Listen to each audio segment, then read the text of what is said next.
Well, the big question now is, will the indictments for the Israeli and Hamas leaders be approved, and what's next? Well, for the next few months, a panel of judges in the ICC's pre-trial chamber will review Karim Khan's request for arrest warrants.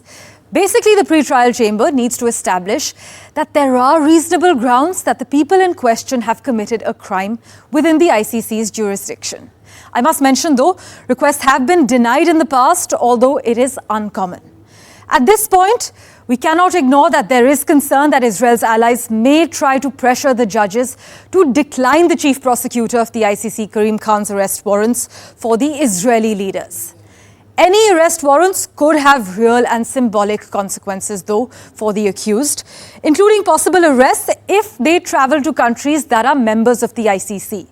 However, neither Hamas nor Israeli leaders will stand trial unless they are in the court's custody, and the ICC does not have a force under its authority that has the power to arrest anyone. Sinwar and Deif, meanwhile, they are hiding in Gaza, while Haniyeh is in Qatar, which is not a member of the ICC. Israel has previously disregarded international legal decisions, as you know. It's of no surprise. But irrespective of how Israel responds if arrest warrants are issued, Mr. Gallant and Netanyahu won't be able to travel as widely outside Israel.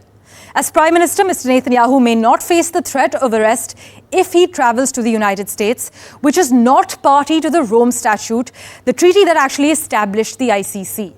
Some observers, though, fear that ICC members that are allies of Israel, such as Germany and the United Kingdom, may also not arrest a visiting Mr. Netanyahu or Yoav Gallant, effectively violating their obligation under the Rome Statute.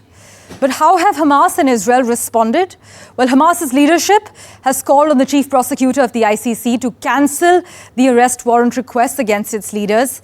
In fact, in a statement, the group has said the chief prosecutor was equating the victim with the executioner.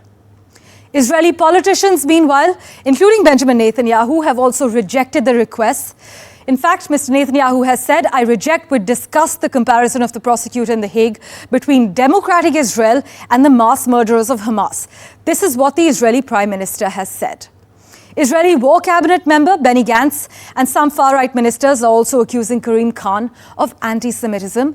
But experts point out that this accusation actually rings hollow. Meanwhile, the United States has backed Israel in rejecting the arrest warrant requests, while South Africa, which is pursuing a genocide case against Israel at the International Court of Justice for its actions in Gaza, has backed Karim Khan's move.